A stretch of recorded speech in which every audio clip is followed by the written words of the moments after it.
आजच्या शिवसेनेच्या पदाधिकाऱ्यांच्या बैठकीसाठी व्यासपीठावर उपस्थित असलेल्या नवनिर्वाचित खासदार आदरणीय ज्योतिताई वाघमारे,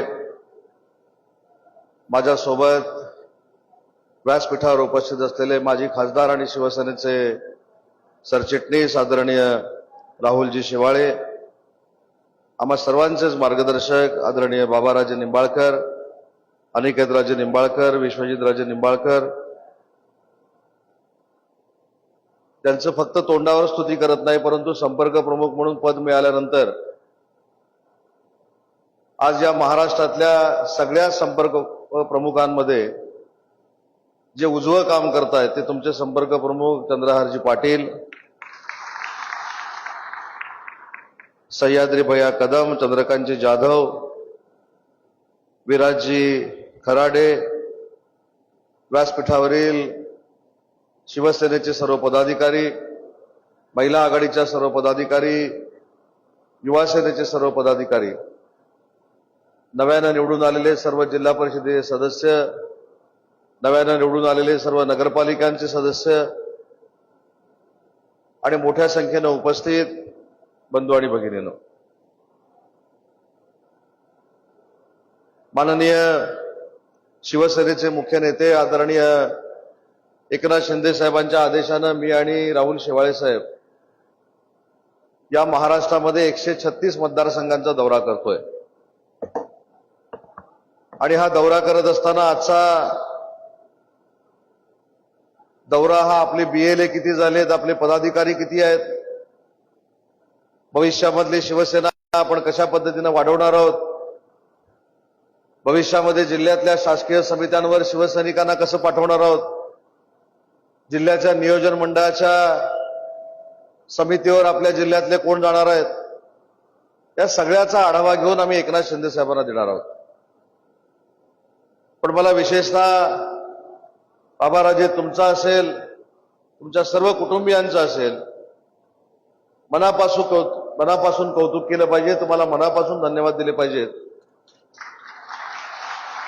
कारण तुमच्या मतदारसंघातले 100% बीएलए हे पूर्ण झालेले आहेत. कारण चंद्रहारनी सांगितलं म्हणून आम्ही काय विश्वास ठेवत नाही. आम्हाला येतानाच माननीय एकनाथ शिंदे साहेबांनी सोलापूरचा हा कागद हातामध्ये दिलेला आहे. त्याच्यामुळं वाई विधानसभा असेल, सातारा विधानसभा असेल,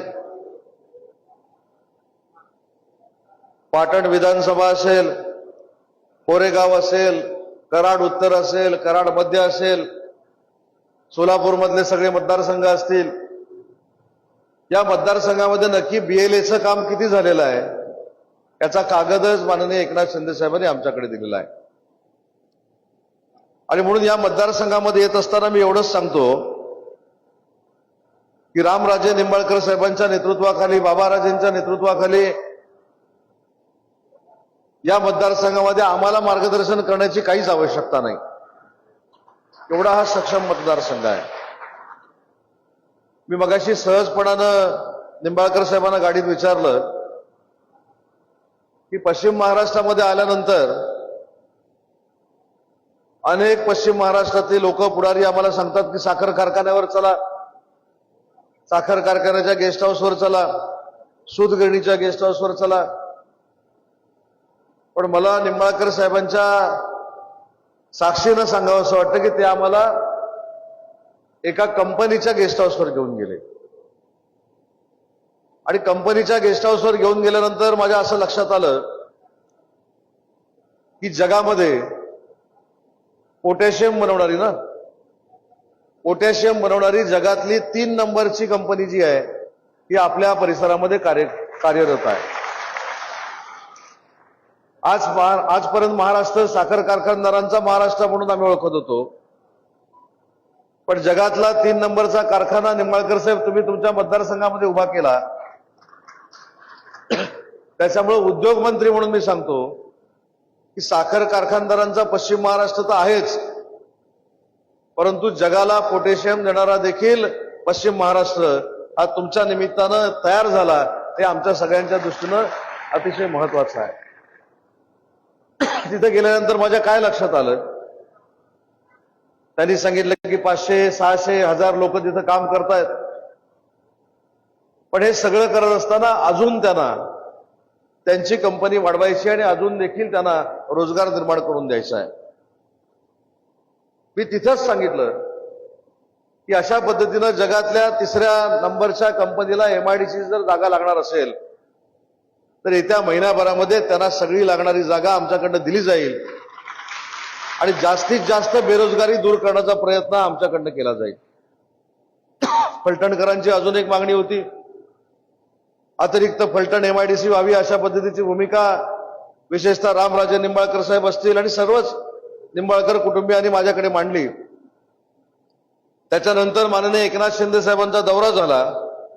एकनाथ शिंदे साहेबांनी देखील शब्द दिला आणि एकनाथ शिंदे साहेबांनी शब्द दिला म्हणजे काळ्या दगडावरची भगवी रेघ आहे.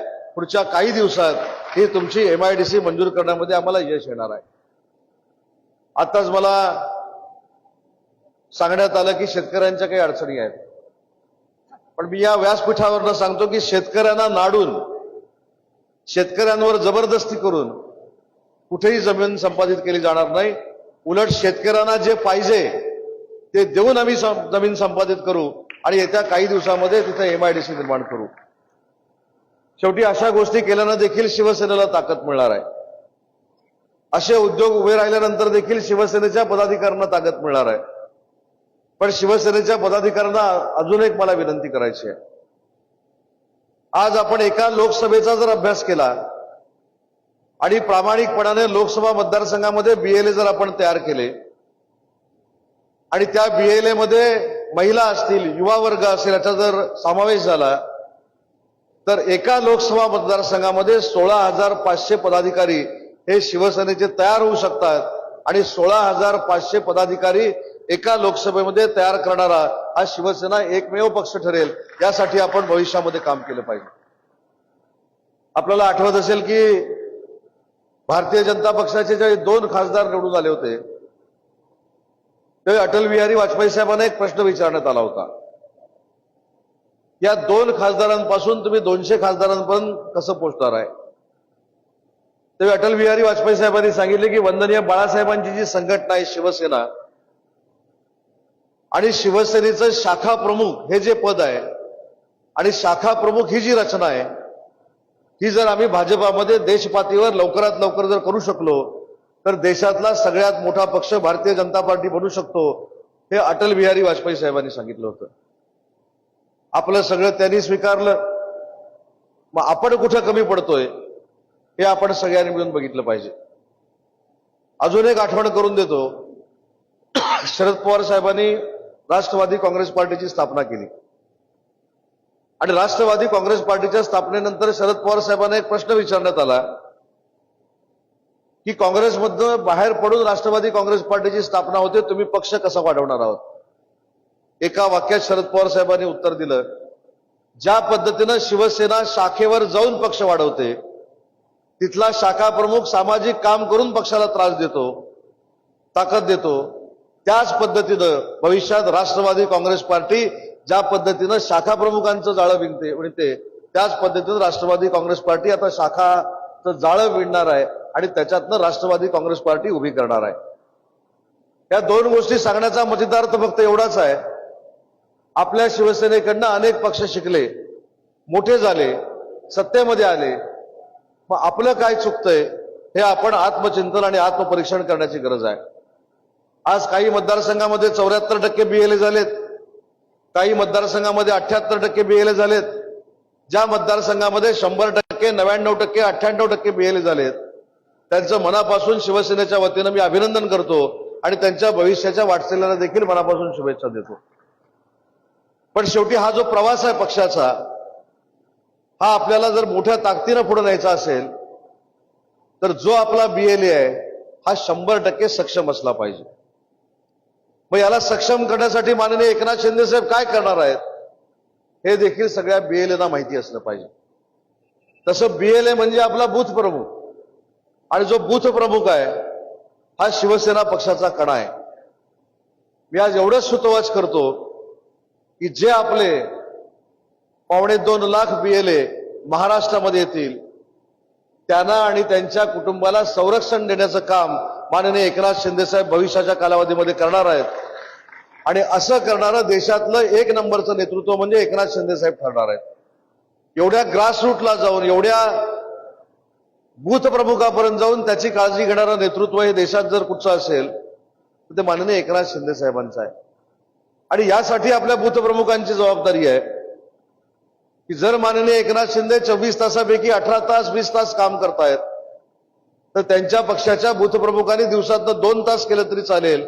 आणि ते जर 2 तास आपण काम केलं तर भारतातनं सगळ्यात जास्त उभारी घेणारा पक्ष म्हणून शिवसेना ही नावारूपाला येईल. आणि त्याचं नेतृत्व माननीय शिंदे साहेबांकडे आहे म्हणून आपल्याला देखील अभिमान वाटेल. या सगळ्या गोष्टी करत असताना या सगळ्या पक्षाच्या गोष्टी लोकांपर्यंत आपण पोहोचवल्या पाहिजेत. आज आम्ही राज्याच्या मंत्रिमंडळामध्ये काम करतोय. आम्ही जी केलेली विकासाची कामं आहेत, आम्ही केलेली जी काय विधायक कामं आहेत आणि माननीय एकनाथ शिंदे साहेबांनी घेतलेले निर्णय आहेत हे लोकांपर्यंत पोहोचवण्याची जबाबदारी बूथ प्रमुखांची जबाबदारी आहे. आणि मगाशी देखील मी निंबाळकर साहेबांना गाडीत सांगत होतो की आपल्या पक्षामध्ये गटबाजीला आपण थारा द्यायचा नाही. आपल्या पक्षामध्ये मतभेदाला आम्ही थारा देणार नाही. सोलापूरची सगळी कार्यकारिणी माझ्या माहितीप्रमाणे चंद्रहार पाटील साहेबांनी बरखास्त केलेली आहे. पुढच्या 30 दिवसामध्ये आपल्याला सगळे पदाधिकारी नेमायचे आहेत आणि ते पदाधिकारी गटबाजी करणारे नाहीत तर कार्यकर्त्यांना ताकद देणारे असले पाहिजेत. अशा पद्धतीची भूमिका आपण सगळ्यांनी घेतली पाहिजे. आपल्याकडे 2 उदाहरणं अशी आहेत की ज्यांनी संघटनेमधला दरारा कायम ठेवलेला होता, ज्यांच्या आशीर्वादानं, ज्यांच्या आदर्शानं आपण काम करतो, ते धर्मवीर आनंद दिघे साहेब देखील ठाणे जिल्ह्याचे जिल्हा प्रमुख होते. आणि आपले तत्कालीन मुख्यमंत्री, विद्यमान उपमुख्यमंत्री, आपले मुख्य नेते एकनाथ शिंदे साहेब देखील ठाणे जिल्ह्याचे जिल्हा प्रमुख होते.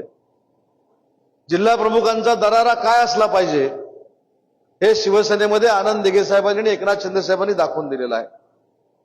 मला तर असं वाटतं की जिल्हा प्रमुखांनी आमदारांच्या, खासदारांच्या गाडीची दारं उघडण्यापेक्षा माननीय एकनाथ शिंदे साहेबांचा विचार आणि शिवसेनेचा विचार हा आपण तळागाळापर्यंत नेला आणि आमदार देखील आदरानं शिवसेनेच्या जिल्हा प्रमुखाला घाबरला पाहिजे.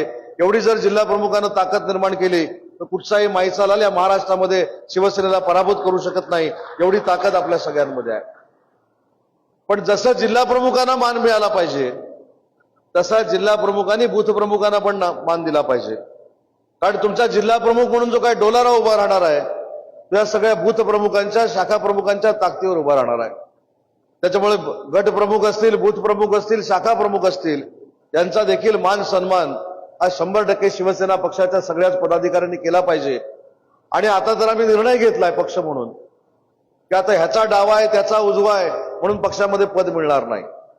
आता जो सक्षमपणानं काम करेल, जो सक्षमपणानं शिवसेनेचा आणि एकनाथ शिंदे साहेबांचा विचार हा प्रामाणिकपणानं गटबाजी न करता तळागाळापर्यंत पोहोचवेल तोच आता भविष्यामध्ये साहेबांच्या नेतृत्वाखाली शिवसेनेचा पदाधिकारी असणार आहे. याची देखील अनेकांनी नोंद घेतली पाहिजे. मला आठवतं मी एका संघटनेमध्ये काम करायचो आणि संघटनेमध्ये काम करत असताना मी जिल्ह्याचा जिल्हाध्यक्ष होतो. आणि जिल्हाध्यक्ष म्हणून राहुलजी मी एका तालुक्यामध्ये सभेला जायचो. 5 वर्ष आम्ही अनुभव घेतला. मी नाव तालुक्याचं घेत नाही, नेते मंडळींचं घेत नाही. सकाळी 10 वाजता जर मिटिंग लावली तर ते तालुक्याचे नेते सांगायचे, साहेब यायला गाडी नाही लवकर म्हणून लोक आली नाहीत. आणि 5 वाजता मिटिंग लावली तर ते म्हणायचे 5 नंतर जायची गाडी नाही म्हणून लोक आली नाहीत. धड सकाळच्या मिटिंगला पण लोक नाहीत आणि धड संध्याकाळच्या मिटिंगला देखील लोक नाहीत. पण ज्या नेत्यानं हे केलं तो त्याच्या पूर्ण 35 वर्षाच्या कारकिर्दीमध्ये ग्रामपंचायतीचा सदस्य देखील होऊ शकला नाही. असं केल्यामुळे आपण पक्षाला फसवत नाही तर आपण स्वतःला फसवत असतो. याची नोंद आपण सगळ्यांनी घेतली पाहिजे.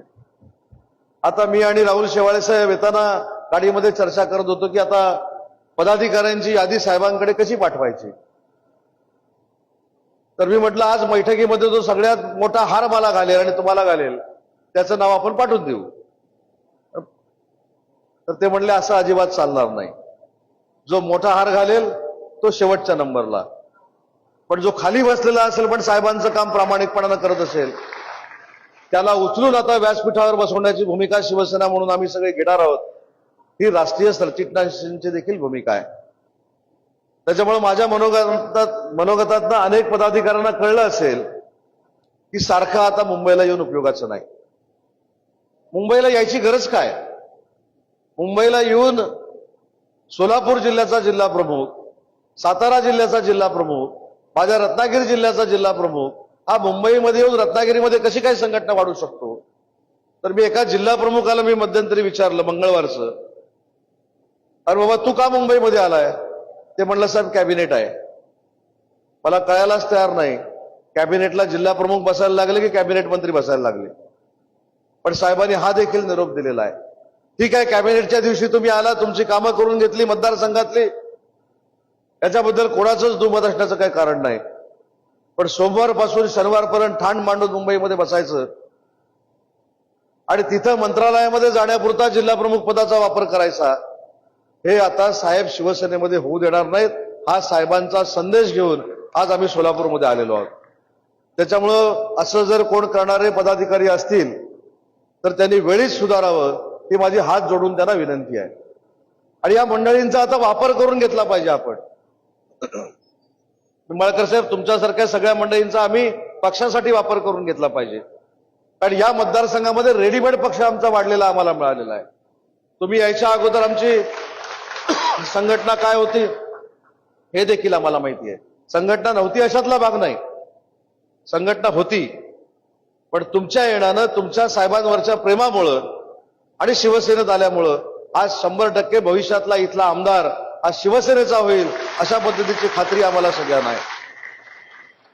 आणि काही मतदारसंघामध्ये तर मी आणि राहुल शेवाळे मुद्दाम होऊन जाणार आहोत. काही लोक सांगतात पदाधिकारी करायचे नाहीत, माझ्याशिवाय पदाधिकारी होऊ शकत नाहीत, मी सांगेन तेच पदाधिकारी करायचे, मी सांगितलेले जर पदाधिकारी केले नाहीत तर असं होईल नाही तसं होईल. असे काही मतदारसंघ आजूबाजूमध्ये नक्की आहेत. पण पुढच्या आठवड्यात मी आणि राहुल शेवाळे साहेब मुद्दाम त्या मतदारसंघामध्ये जाणार आहोत. आणि कोण पदाधिकारी करायला देत नाही, कारण ते मुंबईचे आहेत आणि मी कोकणातला आहे. त्याच्यामुळे शिवसेनेचा पदाधिकारी कोण करायला देत नाही अशी कोणामध्ये जर घमेंड असेल तर साहेबांचा कार्यकर्ता म्हणून मी आणि राहुल शेवाळे साहेब भले ठाण मांडून बसू, पण सगळेच्या सगळे BLA करून दाखवू, किती मोठा आमच्या समोर नेता असला तरी. त्याच्यामुळे ही भूमिका आपल्या सगळ्यांची असली पाहिजे. मी असं म्हणत नाही की समोरच्या पक्षाच्या लोकांबरोबर संबंध ठेवू नका, पण ते संबंध आपल्या शिवसेना पक्षाला बाधक ठरतील अशा पद्धतीचे संबंध असता कामा नयेत. मला काहीतरी मिळणार आहे म्हणून आपला पक्ष दावणीला बांधायचा, हे आता पुढच्या कालावधीमध्ये शिवसेनेमध्ये चालणार नाही. साहेबांनी आम्हाला भरभरून दिलंय, तुम्हाला भरभरून दिलंय, विकासाला भरभरून दिलंय. आता शिंदे साहेबांना देण्याची वेळ आलेली आहे. त्याच्यामुळं BLA आपले 100% झाले पाहिजेत, शाखा प्रमुख आपले झाले पाहिजेत, गटप्रमुख आपले झाले पाहिजेत. अशा पद्धतीनं 30 दिवसात चंद्रहारजी आपल्याला बांधणी करायची आहे. आणि तुम्ही तर खरं पेलवान आहात हो चंद्रहार पाटील साहेब, तुम्ही तर पेलवान आहात. मी ऐकलंय की या परिसरामध्ये पेलवानांची संख्या फार मोठी आहे. पाडा मतदारसंघामध्ये आहे ना. मग कुठे गेले सगळे पेलवान? सगळ्या पेलवानांना बाहेर काढा, म्हणजे मारामारी करायला नाही, पण सगळे पेलवान जे तुमच्यावर प्रेम करतात, जे शिवसेनेवर प्रेम करतात, या सगळ्या लोकांनी शिवसेनेमध्ये प्रवेश केला पाहिजे. ही भविष्यातली भूमिका चंद्रहारजी तुम्हाला घ्यावी लागेल, कारण तुम्ही तेवढ्या ताकदीनं त्या कुस्तीसाठी देखील केलेला आहे. चंद्रहारजींकडे बघितल्यानंतर मला देखील व्यायाम करावा असं वाटतो, पण ते त्यांना बघेपर्यंत, निघून गेल्यानंतर आमच्या इच्छा निघून जाते. पण आज तुमच्याकडे ताकद आहे, तुम्ही या सगळ्या लोकांना एकत्र करू शकता. आणि एवढ्याच लोकांना जर महाराष्ट्रातल्या सगळ्या कुस्तीगिरांना तुम्ही एकत्र करू शकता, तर ती मोहीम भविष्यामध्ये आपल्याला महाराष्ट्रामध्ये राबवावी लागेल. आणि ही राबवताना एकमेव कारण आहे की शिवसेनेला बळकटी देणं आणि माननीय एकनाथ शिंदे साहेबांचे हात मजबूत करणं.